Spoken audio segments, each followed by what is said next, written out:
아니, 당신이 어떻게 이럴 수가 있어? 저 여자는 뭐야? 여보, 진정해요. 사람들이 다 보잖아. 상관없어. 보란 듯이 둘이 앉아서 뭐 하는 거야? 당신 나이가 몇인데 창피하지도 않아? 지난주에도 맨날 저 여자하고만 이야기하고 내 다 봤어. 내가 눈이 삐었어요? 여보, 오해해요. 그냥 자식들 이야기 한 것뿐이야. 집에 가서 얘기합시다. 제발. 싫어. 여기서 확실히 하고 가요. 당신하고 저 여자 도대체 무슨 사이야? 당장 말해! 당혹스러운 고성이 공원을 감싸고 있었습니다. 오늘 이야기 속 주인공은 성남에 사는 77세 김준규 할아버지입니다. 아내와 52년간의 결혼 생활을 꾸려오다가 말년에 최대의 위기를 맞게 되었습니다. 할머니는 끊임없는 의심으로 할아버지를 괴롭히더니 나중에 모든 사실을 알고 땅을 치고 눈물을 흘리며 후회하는 사연을 들려드리겠습니다. 이야기가 시작되기 전 구독과 좋아요 눌러주세요. 구독과 좋아요는 무료지만 유익한 이야기를 담아가실 수 있습니다.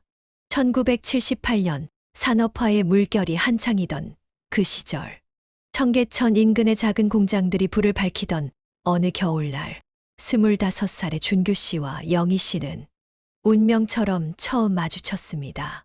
당시 준규 씨는 금속 부품을 만드는 작은 공장의 기술자였습니다. 손재주가 좋아 고등학교를 졸업하자마자 공장에 들어갔고 남들보다 빠르게 기술을 익혀 공장의 핵심 인력이 되어 있었습니다. 영희 씨는 근처 봉제 공장의 미싱사였습니다. 시골에서 올라와 작은 옷가게에서 일을 배우다가 뛰어난 솜씨를 인정받아 당시 수출용 의류를 만드는 큰 공장으로 스카우트된 실력자였죠. 두 사람의 첫 만남은 서로에 대한 오해로 시작됐습니다. 영희 씨 공장에서 주문한 장비 부품을 준규 씨가 잘못 만들었다며 영희 씨가 직접 찾아와 따졌는데 알고 보니 도면을 잘못 전달한 것은 영희 씨 쪽이었습니다. 자신의 실수를 깨달은 영희 씨는 당황한 듯 얼굴을 붉혔고 그 모습이 귀여웠던 준규 씨는 일부러 더 시치미를 떼며 장난을 치고 놀렸습니다. 그 일 이후로 두 사람은 가까워지기 시작하면서 사랑하는 사이로 발전하였죠. 70년대 말 청춘들의 시작은 누구나 그랬듯 곤궁했습니다. 두 사람은 주변 상가 사람들의 축복 속에 결혼하였고 신혼집은 을지로 뒷골목의 단칸방이었습니다. 방 한 칸에 부엌이라고 해봐야 연탄과 냄비 몇 개가 놓일 공간이 전부였죠. 여름이면 숨이 막힐 듯 더웠고 겨울이면 연탄가스 걱정에 창문을 조금 열어둔 채 서로 부둥켜 안고 잠들어야 했습니다. 그래도 6개월 후에는 보증금 50만 원짜리 반지하 월세방으로 옮겼습니다. 영희 씨는 새벽 5시면 일어나 공장으로 향했고 밤에 돌아와서도 쉬지 못했습니다. 이웃집 아주머니가 소개해준 가내수공업 일감을 받아와 밤늦게까지 미싱을 돌렸죠. 준규 씨도 퇴근 후엔 곧장 집에 들어가지 못했습니다. 근처 의류돔에 배달 아르바이트를 하고 주말에는 공사장 일도 나갔습니다. 하루하루가 전쟁 같았지만 젊음이 있어 이겨낼 수 있었습니다. 그 가난한 시절에도 두 사람의 일상은 작은 행복으로 가득했습니다. 밤늦게까지 미싱을 돌리다 보면 옆집에서 항의가 들어오기 일쑤였습니다. 아니, 이 밤중에 무슨 재봉틀이야 하고 벽을 두드리는 소리가 들리면 두 사람은 방 안에서 서로의 손을 잡고 키득거리며 웃었습니다. 가끔은 미싱 바늘에 손가락을 찔리기도 했습니다.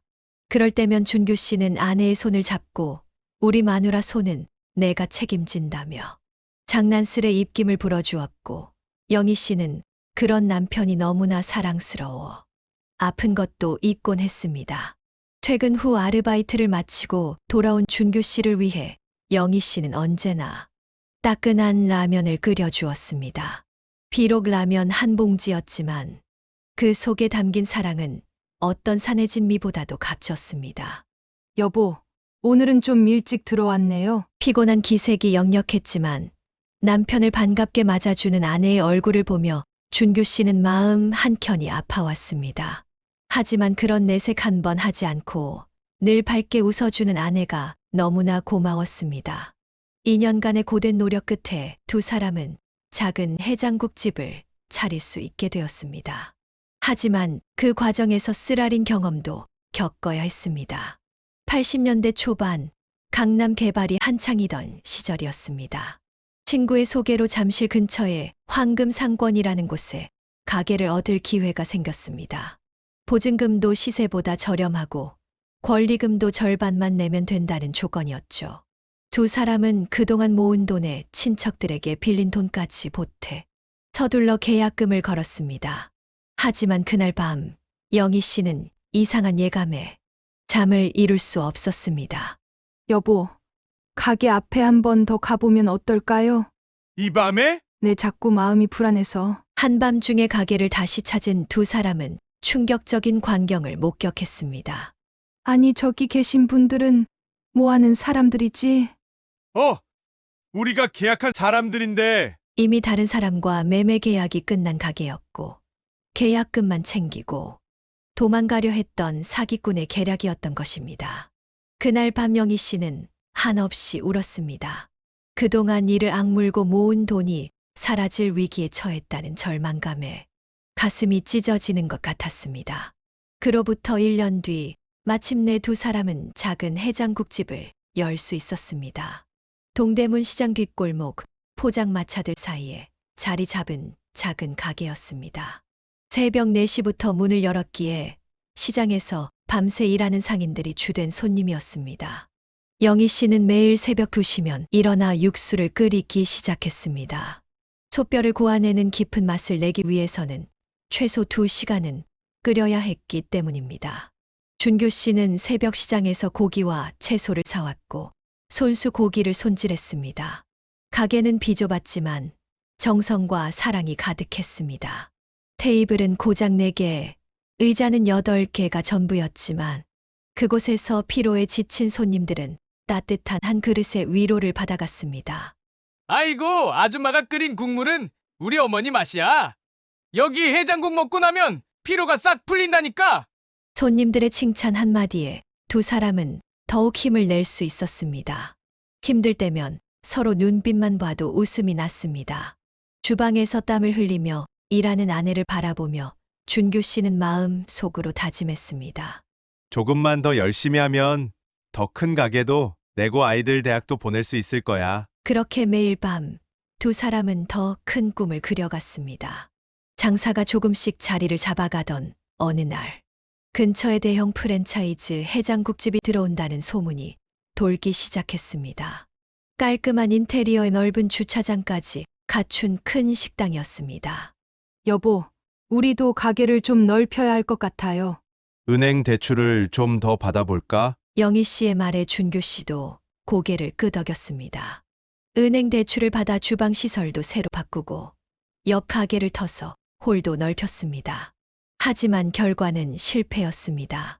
소문으로만 들리던 프랜차이즈는 결국 들어오지 않았고 무리한 투자로 인한 대출금만 떠안게 되었습니다. 매달 갚아야 할 이자가 눈덩이처럼 불어났습니다. 그때부터 영희 씨는 해장국집을 마치고 난 저녁부터 근처 골목에서 포장마차를 열었습니다. 떡볶이와 순대를 팔았는데 맛이 좋다고 소문이 나서 어느새 단골 손님들이 생기기 시작했습니다. 준규 씨는 이제 새벽 장보기뿐만 아니라 저녁에는 포장마차 옆에서 호빵을 찌고 오뎅탕을 끓이는 일까지 도맡아 했습니다. 3년이라는 시간이 걸렸지만 결국 두 사람은 모든 빚을 갚아낼 수 있었습니다. 여보, 우리 빚 다 갚았어. 그동안 고생 많았어요. 이제는 좀 편하게 살아요. 아니에요. 당신이 더 고생했잖아요. 그로부터 20년이라는 세월이 흘러 작은 해장국집은 이제 큰아들이 물려받아 세 개의 체인점을 가진 중견 식당으로 성장했습니다. 작은 아들은 부모님의 헌신 덕분에 공부를 마치고 대학 교수가 되었습니다. 두 사람의 노후는 비교적 안정적이었습니다. 큰아들이 운영하는 식당에서 나오는 수입과 국민연금으로 그럭저럭 생활을 꾸려나갈 수 있었습니다. 자녀들도 모두 결혼해서 분가했고 손주들도 크고 있었습니다. 하지만 세월이 흐르면서 조금씩 변화가 찾아왔습니다. 처음에는 사소한 것들이었습니다. 어느 때부터인가 영희 할머니는 점점 남편을 의심하기 시작했고 준규 할아버지의 일거수일투족을 감시하기 시작했습니다. 여보, 왜 자꾸 내 휴대폰을 보는 거요? 당신이 수상해서 그래. 요즘 텔레비전에도 나오잖아요. 늙은이들이 젊은 여자들하고 바람 피우는 거. 처음에는 웃어 넘길 수 있는 일이었습니다. 50년 넘게 함께 산 사람을 어떻게 의심할 수 있나 싶었죠. 하지만 시간이 갈수록 상황은 심각해졌습니다. 영희 할머니의 의심은 점점 더 깊어졌습니다. 처음에는 휴대폰을 몰래 확인하는 정도였지만 이제는 할아버지가 집을 나서기만 해도 뒤를 따라다니기 시작했습니다. 당신 또 어디 가요? 매일 나가더니. 아니, 그냥 동네 한 바퀴 산책하려고. 산책은 무슨? 그 여자 만나러 가는 거지? 퇴직 후에는 상황이 더욱 악화되었습니다. 하루 종일 집에 있다 보니 마주치는 시간이 길어졌고 그만큼 다툼도 잦아졌습니다. 할머니의 의심은 시간이 갈수록 심해졌습니다. 처음에는 휴대폰 확인이었지만 이제는 할아버지가 집을 나서기만 해도 뒤를 따라다녔습니다. 준규 할아버지는 매일 아침 일찍 일어나 동네 공원으로 도망치다시피 나왔습니다. 그나마 그곳에서만큼은 평화로운 시간을 보낼 수 있었기 때문입니다. 하지만 그마저도 오래 가지 못했습니다. 영희 할머니는 공원까지 따라와 감시했고 이웃들과의 대화조차 의심의 대상이 되었습니다. 어느 날 여보! 당신 거기서 뭐 하는 거야? 공원 건너편에서 영희 할머니의 고함 소리가 들렸습니다. 벤치에 앉아있던 할아버지의 얼굴이 창백해졌습니다. 아니, 여기 친구들이랑 바둑 두고 있는데. 바둑이라고? 저기 앉아있는 저 여자는 뭐요? 같이 웃고 떠들고 했잖아. 그 여자라고 지목된 건 같은 동네에 사는 박 여사였습니다. 20년 넘게 같은 동네에 살면서 서로 잘 아는 이웃이었죠. 그날 이후로 할아버지는 공원에도 못 나가게 되었습니다. 할머니가 아침부터 저녁까지 할아버지의 일거수일투족을 감시했기 때문입니다. 여보, 이제 화장실도 못 가게 할 거요. 당신 화장실 간다고 하면서 몰래 문자하는 거 내가 다 봤어. 무슨 문자를 해요? 아들한테 보낸 거였다고. 거짓말. 아들한테는 전화하지. 왜 문자를 해? 식사 시간마저 지옥이 되었습니다. 할머니는 밥을 차려놓고도 할아버지가 한 숟가락 들 때마다 의심의 눈길을 보냈고 할아버지는 점점 말수가 줄어들었습니다. 상황이 절정에 이른 것은 큰아들의 생일 선물과 관련된 사건이었습니다. 영희 할머니는 남편의 베개 밑에서 쪽지 하나를 발견했습니다. 이거 뭐요? 그 여자가 줬지. 메모지에는 아버지, 생신 선물로 뭐가 좋으세요? 비밀로 해주세요. 큰아들 올림. 이라고 적혀 있었습니다. 이거 봐. 역시 뭔가 수상했어. 큰아들이 이런 쪽지를 왜 줘? 전화하면 될 것을. 아니, 이건 진짜 큰애가 준 건데. 거짓말. 거짓말. 당신 바람난 여자가 준 거지. 똑바로 말해. 아들이 아버지의 생신 선물을 위해 남긴 메모였지만 이마저도 영희 할머니의 눈에는 의심스러운 증거물로 보였습니다. 준규 할아버지는 52년을 함께 살았는데 이제는 아들과의 소소한 쪽지조차 의심받는 현실에 참았던 눈물을 쏟아냈습니다. 매일 밤 잠들기 전 아내가 잠든 것을 확인하고 홀로 거실로 나와 깊은 고민에 빠졌습니다. 이제는 정말 못 참겠다. 이렇게 사는 게 맞는 걸까? 큰아들의 권유로 변호사를 만나 상담도 받아보았습니다. 하지만 이혼 서류를 작성하려 할 때마다 젊은 시절 아내의 모습이 떠올랐습니다. 첫 아이를 안고 기뻐하던 순간 마디의 대학 합격 소식에 함께 울며 기뻐하던 모습까지. 전환점은 뜻밖의 순간에 찾아왔습니다. 할아버지가 낮잠을 자는 동안 방을 뒤지던 할머니는 옷장 구석에서 작은 종이 봉투를 발견했습니다. 어?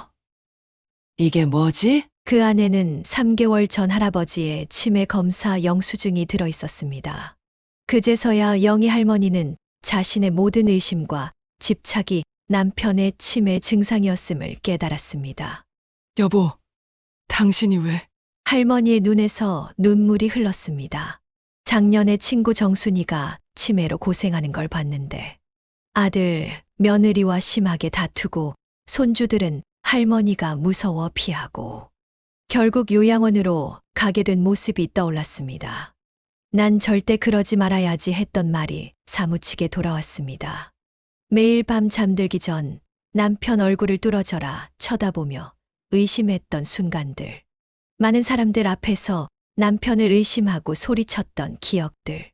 화장실 갈 때도 휴대폰을 확인하려 했던 자신의 모습이 부끄러워. 영희 할머니는 남편의 베개를 끌어안고 흐느꼈습니다. 당신이 먼저 아프다고 말해줬어야죠. 여보, 내가 미안해요. 준규 할아버지는 혼자 이 사실을 알고 고민하고 있었던 것입니다. 아내가 받을 충격이 두려워 말하지 못했고 스스로도 이 진단을 받아들이기 어려웠던 것입니다. 그 이후로 두 사람은 함께 병원을 찾았고 영희 할머니도 초기 치매 진단을 받았습니다. 그날부터 준규 할아버지는 아내의 달력에 매일 스티커를 붙이기 시작했습니다. 이게 뭐예요? 우리가 함께하는 날을 표시하는 거요. 당신이 가끔 헷갈려 할 때 이 스티커를 보면 생각날 것 같아서. 시간이 흐르면서 두 사람의 일상에도 변화가 찾아왔습니다. 여보, 오늘은 인지 치료하러 가는 날이에요. 아, 그래요? 같이 가요. 오늘은 내가 좋아하는 선생님 오시는 날인데 당신이 어떻게 알아요? 달력에 붙여놨잖아요. 여기 보세요. 노란 스티커는 김 선생님 오시는 날. 할아버지는 이제 달력에 여러 가지 색깔의 스티커를 붙이기 시작했습니다. 노란색은 치료 날짜, 파란색은 약 먹는 시간, 분홍색은 손주들이 오는 날. 여보, 이거 봐요. 내일은 분홍색이네. 네, 내일 우리 손주들이 온다는 뜻이에요. 아이고, 그래요? 그럼 오늘 마트에 가서 손주들 좋아하는 과자랑 과일을 사와야겠네. 할머니의 기억력은 조금씩 흐려졌지만 손주들을 향한 사랑만큼은 변함이 없었습니다. 할머니, 우리 왔어요. 어이구, 우리 강이랑 별이가 할머니 보러 왔구나. 할머니, 제가 학교에서 만든 그림이에요. 할머니 드리려고 가져왔어요. 우리 강이가 이렇게 예쁜 그림을 그렸네. 할머니가 냉장고에 잘 붙여놓을게. 할아버지는 그런 아내의 모습을 보며 살며시 미소 지었습니다. 비록 많은 것이 변했지만 가장 소중한 것들은 여전히 그대로였기 때문입니다. 시간이 흐를수록 할머니의 상태는 조금씩 나빠졌습니다. 가끔은 아침에 먹은 약을 또 먹으려고 하기도 하고, 때로는 집 앞 슈퍼마켓도 헷갈려 했습니다.